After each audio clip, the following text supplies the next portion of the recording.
Naam, nikukaribishe tena hapa Ama Films. Sasa leo tunayo mengi ya kuzungumzia. Jambo la kwanza ni kumpongeza Tina kwa sababu Tina amesababisha ndoa ya mtaalam Bwana John pamoja na mwanamke mshenzi kabisa huyu ambaye anakwenda kwa jina la Suzy kutoweza kutimia, na hii ni mara baada ya siri nzito ambayo ilikuwa imefichwa kwa miaka mingi kuweza kugundulika. Nafikiri kwamba imekuwa ni huzuni kwa Mr. Tanu kwa sababu Tanu bwana atakwenda kuumia sana. Hebu ashumu umezana mwanamke tena mmepata mtoto mmoja wa kiume. Haya, mmefikia umri wa miaka 80, umri ambao sio rahisi kuweza kupata mtoto mwingine. Unakuja kugundua kwamba mtoto wa kiume ambaye ulizana mwanamke wako, huyo mtoto sio wa kwako. Ni kitu gani ambacho utakwenda kukifanya, ndugu mpenzi mtazamaji? Hapa nitampa pole sana Tanu kwa sababu atakwenda kuumia zaidi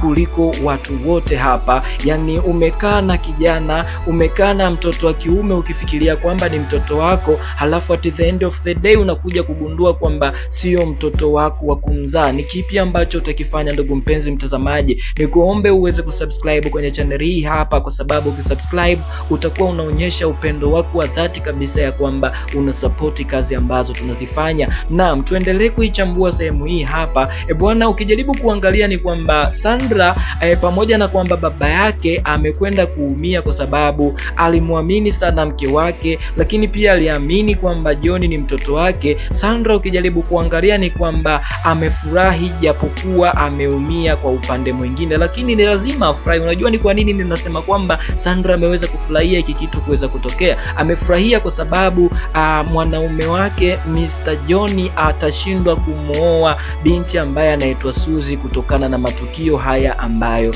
yameweza kutokea hapa. Lakini pia kuna kitu ambacho nafikiri unatakiwa kukifahamu, ndugu mpenzi mtazamaji. Hivi ulishawahi kujiuliza aibu ya mtu mzima? Yani mtu mzima akiaibika anajisikiaje? Sasa angalia mazingira ambayo aibu hii imeweza kutokea. Hapakuwa mahala pengine zaidi ya kanisani. Hata Mungu ameweza kuliona hili kwa sababu ni kitu ambacho Mr. Tanu alistahili kukitambua kabisa. Yani Mr. Tanu alitakiwa kutambua huu ukweli, hakuwa anastahili kufichwa mambo yote hayo. Lakini pia ninafikiri kwamba moja kati ya mambo ambayo yamesababisha Suzy asifanikiwe kwenye mipango yake ni kwa sababu Suzy kosa alilolifanya ni kumfanya Sandra ambaye ni adui yake awe msimamizi wake ama mpambe wake. Lakini pia kosa lingine alilolifanya ni kumfanya mtaalam Bwana King awe mpambe wa John, wakati tunatambua kabisa hawa ni maadui. Sasa unawezaje kufanya huu ujinga mbele ya Mwenyezi Mungu ama mbele ya madhabahu, sehemu takatifu? Nafikiri kwamba hii hapa inaweza ikawa ni moja kati ya sababu ambayo imefanya hii ndoa isiweze kutimia. Lakini kama jinsi ambavyo nilipisha kukujuza huko awali ni kwamba mtu wa kupongezwa zaidi ni binti ambaye anakwenda kwa jina la Tina, kwa sababu Tina ameweza kuharibu mipango ya Suzy. Sasa kuna kitu ambacho nafikiri wengi watakuwa wanajiuliza.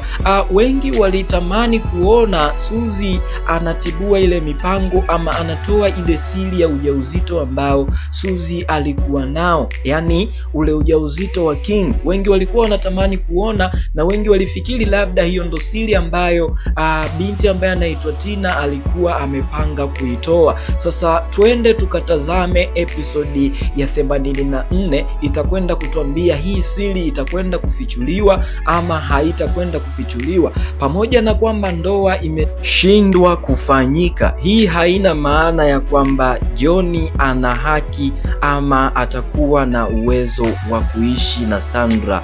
No, unajua ni kwa nini nasema hivyo? Tukumbuke tu kwamba episode iliyopita Sandra aliweza kushuhudia John akimkisi Suzy mbele ya macho yake. Sasa hili hapa linaweza likawa ama hii hapa inaweza ikawa ni sababu ndogo ya kumfanya John asiwe na Suzy. Sababu kubwa zaidi ambayo nafikiri kwamba itakuwa ni kikwazo cha John kuwa kwenye mahusiano na binti ambaye anaitwa Sandra sio mwingine, atakuwa ni baba yake, kwa sababu hapo alipo Mr. Tano lazima atajenga chuki kwa John, kwa sababu amemlea, amemtreat kama mtoto wake wa kumzaa bila ya kujua kwamba baba yake ni mwingine kabisa, ama bila ya kujua kwamba mke wake Semeni alimdanganya moja kwa moja. Hapa kitu ambacho nafikiri kwamba kwenye episode ya 84 au episode ya 85 Mr. Tano atakwenda kuamini kabisa kwamba hata John huenda alitambua ya kwamba yeye siyo mtoto wa Mr. Tano. Kitu kama hicho hapo ndicho ninachofikiri kwamba kinaweza kikatokea. Sasa sidhani kama Mr. Tano atapamit ama ataallow ndoa iweze kutokea kati ya Sandra pamoja na mwamba ambaye wanamuita John. Hapo ndipo mambo yanapokwenda kuwa magumu. Twende tukaangalie ni yapi ambayo yanakwenda kutokea. Nikwambie tu kwamba ndugu mpenzi mtazamaji ambaye unaifuatilia tamthilia hii hapa ya Love Me Again, usisahau kusubscribe kwenye channel hii wala kulike video hii. Usisahau pia kushare video hii kwa watu wengine, kwa sababu unaposhare video hii inakuwa ni rahisi kuwafikia watu wengi zaidi, ili waweze kupata burudani kama jinsi ambavyo unaburudika wewe. Wengi watakuwa wamekuwa excited sana, wamesubiri kwa hamu episode ya 84 iweze kuwaletea majibu ya maswali ambayo watakuwa wanajiuliza sana, kwa sababu hii episode bwana ya 83 imekwenda kuwaacha watu wengi sana midomo wazi, kwa sababu ni episode ambayo ilikuwa imesubiriwa kwa hamu zaidi. Kuna matukio mengi makubwa ambayo yalikuwa yamesubiriwa kwa hamu zaidi na mashabiki ama watu ambao wanaifuatilia tamthilia hii hapa ya Love Me Again. Sasa ni kipi ambacho kinakwenda kutokea hapo?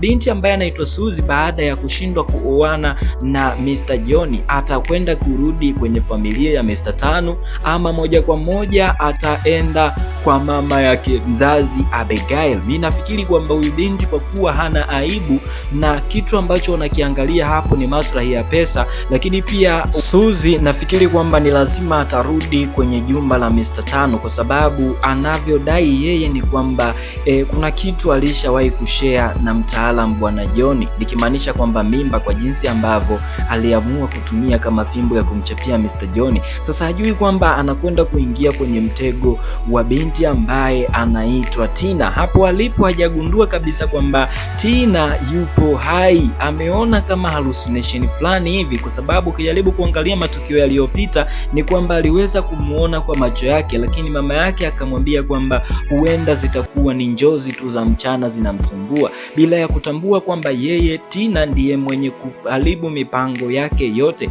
ndiye aliyesababisha siri inayomhusu Mr. Tano pamoja na Semeni na John pamoja na Saidikani kuweza kugundulika. Sasa nafikiri kwamba episode ya 85 au 84 itakwenda kutujuza namna ambavyo Suzy anakwenda